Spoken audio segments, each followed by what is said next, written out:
Magical temple.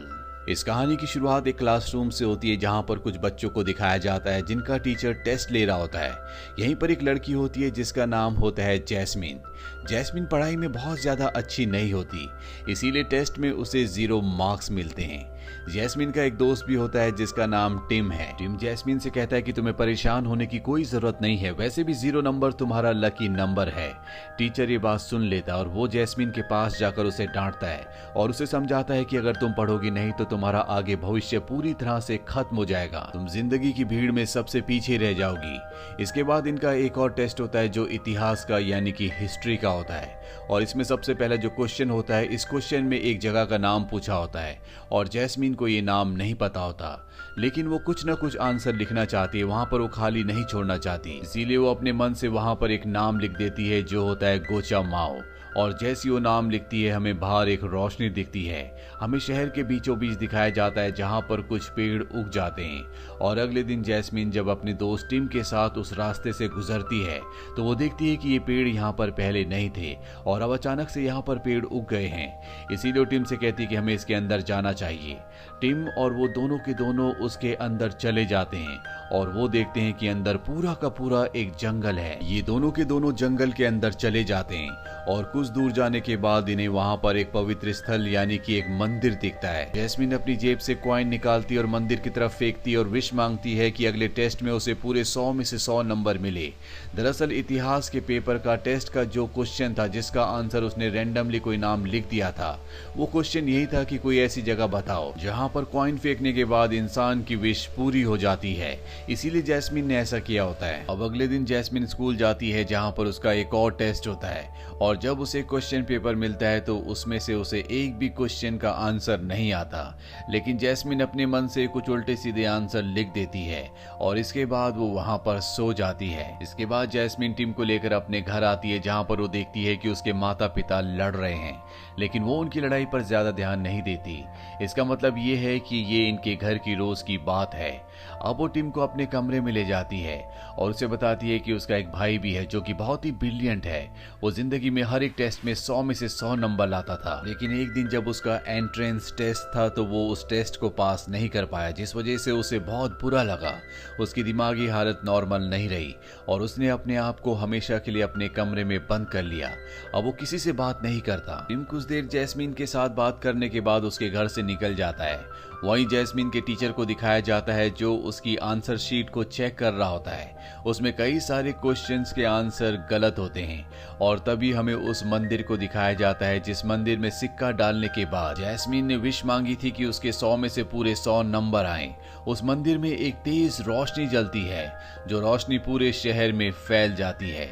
वहीं jasmine को दिखाया जाता है जो अपने दोस्त टिम को कॉल कर रही होती है, लेकिन टिम उसका कॉल नहीं उठाता और तभी जैस्मिन की एक दूसरी दोस्त का उसे मैसेज आता है जो मैसेज में उसे बताती है कि टिम अब जापान का राष्ट्रपति बन चुका है और ये न्यूज सोशल मीडिया पर भी वायरल हो रही होती है। जैस्मिन को कुछ भी समझ में नहीं आता।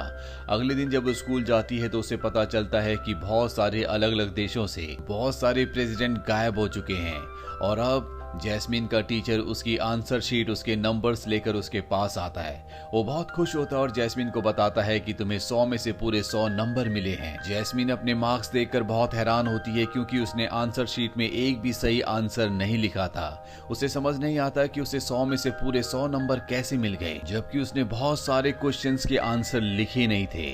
और तभी उसे अपनी विश याद आती है और अब वो अपनी आंसर शीट देखती है और देखती है कि उसमें जो पहला क्वेश्चन था वो ये था कि इस देश के प्रेसिडेंट का नाम क्या है, जो जैस्मिन को पता नहीं था और उसने वहां पर अपने दोस्त टिम का नाम लिख दिया था। साथ ही बहुत सारे क्वेश्चंस में दूसरे देशों के प्रेसिडेंट का नाम पूछा था जो उसने खाली छोड़ दिए थे और वो सारे के सारे अब मिसिंग हैं। जैस्मिन को समझ में आ जाता है कि जो भी उसने आंसर लिखे थे या छोड़े थे उसकी वजह से दुनिया में बदलाव आया है और अगर वो इन्हें सही कर देगी तो हो सकता है कि सब कुछ पहले की तरह ठीक हो जाए। और अब उसके पास जो आंसर शीट होती है जिसमें क्वेश्चंस लिखे होते हैं वो उनके आंसर गूगल करती है और अपने सभी आंसर्स को ठीक कर देती है, जिसके थोड़ी देर बाद ही उसका दोस्त टिम वापस आ जाता है क्योंकि उसे प्रेसिडेंट की पोस्ट से हटा दिया गया है और दूसरे देशों के जितने भी प्रेसिडेंट होते हैं वो सब के सब वापस आ चुके होते हैं। अब जैस्मीन का अगले दिन मैथमेटिक्स का टेस्ट होता है, लेकिन उसे आज इतनी चिंता नहीं होती क्योंकि अगर उसने कुछ कैलकुलेशन गलत लिख भी दी तो इसका दुनिया पर कोई असर नहीं पड़ेगा। इसीलिए जैस्मीन रैंडमली कोई भी आंसर लिखकर वहां से निकल जाती है और अपने दोस्त को लेकर यानी कि टिम को लेकर ऊपर रूफ टॉप पर जाती है, जहां पर वो टिम को बताती है कि तुम प्रेसिडेंट मेरी वजह से बने थे। दरअसल मुझे एक पावर मिली है, मैं जो कुछ भी आंसर में लिखती हूँ वो सब का सब घटना शुरू हो जाता है। टिम उसे एक पेपर देता और कहता है कि तुम इसमें लिखो, लेकिन इससे पहले कि वो कुछ लिखती हो देखते हैं कि सामने एक टावर हिल रहा है और जैस्मीन को समझ में आ जाता है कि मैथमेटिक्स में जो उसने गलत आंसर लिखे हैं ये सब कुछ उसकी वजह से हो रहा है। अगर उसने जल्दी अपने आंसर्स को ठीक नहीं किया तो पूरी दुनिया में इसी तरह की तबाही आ सकती है। टिम और जैस्मीन जल्द से उस रूम में जाते हैं जहां पर उसकी आंसर शीट होती है और उसने अपनी आंसर शीट में जितने भी गलत आंसर लिखे होते हैं वो उन सब को ठीक कर देती है, जिसके बाद वो टावर हिलना भी बंद हो जाता है। जैस्मीन अपने दोस्त टिम को कहती है कि मुझे सब कुछ ठीक करने के लिए दोबारा उस मंदिर के पास जाना होगा ताकि मैं दोबारा विश मांग सकूं। लेकिन जब ये उस जगह जाते हैं तो देखते हैं कि जंगल का रास्ता पूरी तरह से गायब हो चुका होता है और अब जैस्मीन के पास पूरी दुनिया को ठीक से चलाने के लिए एक ही रास्ता है कि उसे हर एक क्वेश्चन का सही सही आंसर देना होगा। इसीलिए वो ज्यादा से ज्यादा पढ़ना शुरू कर देती है और अगली सुबह जब वो टीम के साथ स्कूल जाती है तो देखती है कि उसका मैथ्स का जो टेस्ट होता है वो चेक हो रहा होता है और टीचर उसे 100 में से 100 नंबर देता है। अब जैस्मीन जब घर वापस आती है तो देखती है कि उसके पिता बहुत खुश होते हैं। तो जैस्मीन को बताते हैं कि आज मेरे बहुत सारे वाटर प्यूरिफायर बिके।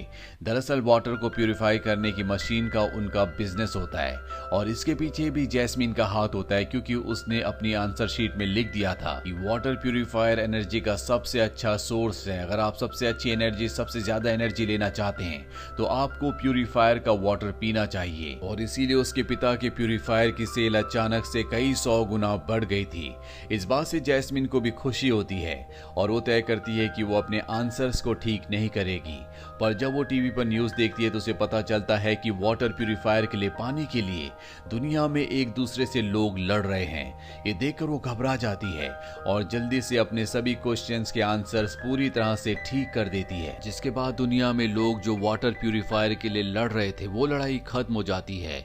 जैस्मीन अपने माता पिता की लड़ाई झगड़े से बहुत ज्यादा दुखी और परेशान थी और इसका कारण ये था कि उसकी मॉम एक आदमी को बहुत पसंद करती थी, जिस वजह से उसके माता पिता के बीच में हमेशा लड़ाई हुआ करती थी। अब अगले दिन जब उसका साइंस का टेस्ट होता है तो उसमें एक क्वेश्चन होता है कि अगला वो इंसान कौन होगा जो स्पेस में जाएगा और यहाँ पर जैस्मीन उस आदमी का नाम लिख देती है जिसे उसकी मॉम पसंद करती है और वो आदमी स्पेस में चला जाता है, जिसके बाद जैस्मीन के माता पिता की लड़ाई खत्म हो जाती है।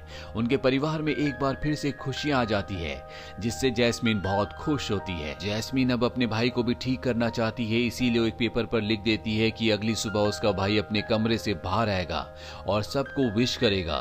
लेकिन उसका भाई कमरे से बाहर नहीं आता बल्कि उसके पिता कमरे में जाते हैं और अपने बेटे को समझाने की कोशिश करते हैं। यहाँ पर दिखाया जाता है कि जैस्मीन के पिता अब पहले से भी ज्यादा परेशान है क्योंकि उनके काम की बिजनेस की जो सेल होती है वो बहुत ज्यादा कम हो चुकी होती है। साथ ही उसकी मॉम जो पहले एक आदमी से प्यार किया करती थी अब वो कई लोगों से बात करती है। जैस्मीन को यहाँ पर समझ में आ जाता है कि वो जो भी पेपर में लिखेगी उससे कुछ देर के लिए चीजों को ठीक तो किया जा सकता है, लेकिन वो कोई परमानेंट सॉल्यूशन नहीं है। उसे परमानेंट सॉल्यूशन के लिए खुद ही कुछ करना होगा। वो अपने भाई को किसी भी कीमत पर कमरे से बाहर लाना चाहती है, इसीलिए उसके कमरे के बाहर वो पढ़ना शुरू कर देती है और जानबूझकर गलतियां करती है। हालांकि उसका भाई सुन लेता है लेकिन वो उसकी गलती को ठीक करने के लिए बाहर नहीं आता। जैस्मीन अब स्कूल जाती है जहां पर उसे क्वेश्चन पेपर दिया जाता है। उसे एक क्वेश्चन का आंसर नहीं आता, दरअसल ये मैथमेटिक्स का क्वेश्चन होता है। वो उसका कोई भी गलत आंसर नहीं लिखती और घर वापस आ जाती है ताकि उस आंसर को सीख सके। और जब वो उस आंसर के बारे में पढ़ रही होती है तो उसका भाई कहता है कि मैं तुम्हें इस क्वेश्चन का आंसर बताऊंगा, मैं तुम्हें सिखाऊंगा। और वो अपनी बहन को दरवाजे की दूसरी तरफ से ही पढ़ाना शुरू कर देता है। दरअसल जैस्मीन जिस तरह से पहले बिल्कुल पढ़ाई में जीरो थी, अब उसने बहुत कुछ सीख लिया होता है क्योंकि अब वो मेहनत कर रही होती है ताकि उसके किसी गलत आंसर से दुनिया पर कोई भी असर ना पड़े। साथ ही उसकी मॉम को भी एहसास होता है कि उसे अपने परिवार को टाइम देना चाहिए, उस पर ध्यान देना चाहिए। इसीलिए वो दूसरे लोगों के जिनसे वो बात किया करती थी उन सब के नंबर अपने फोन से डिलीट कर देती है। साथ ही जैस्मीन के पिता अपने बिजनेस में पहले से भी ज्यादा ध्यान देते हैं, जिससे उनका बिजनेस पहले से भी ज्यादा अच्छा हो जाता है। जैस्मीन की जिंदगी में अब सब कुछ ठीक होने लग गया है। वो पढ़ाई में भी बहुत तेज हो चुकी है और अब जब वो अपना टेस्ट देती है तो बिना किसी की मदद से, बिना किसी विश के, वो अपने टेस्ट में 100 में से 100 नंबर लेकर आती है। वो भागकर घर आती है और ये खबर अपने भाई को सुनाती है। दरअसल आज वो बहुत खुश है, लेकिन उसका भाई उससे बात करने के लिए अब भी कमरे से बाहर नहीं आता, जिससे जैस्मीन को बहुत दुख होता है। दरअसल उसे उम्मीद थी कि ये बात सुनने के बाद उसका भाई कमरे से बाहर आएगा और उसे शाबाशी देगा, लेकिन ऐसा कुछ भी नहीं होता। जैस्मीन अब अगले दिन अपने माता पिता के साथ लंच कर रही होती है, तभी वो देखती है कि उसका भाई कमरे से बाहर आ गया।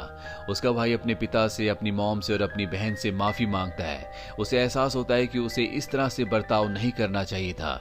जिस टेस्ट में वो फेल हुआ था वो मात्र एक टेस्ट ही था, ऐसे टेस्ट तो हर साल कई होते हैं। वो और भी दूसरे टेस्ट देकर पास हो सकता था। अब जैस्मीन की जिंदगी में सब कुछ पहले से भी ज्यादा बेहतर हो चुका है। वो अपनी जिंदगी में बहुत खुश होती है।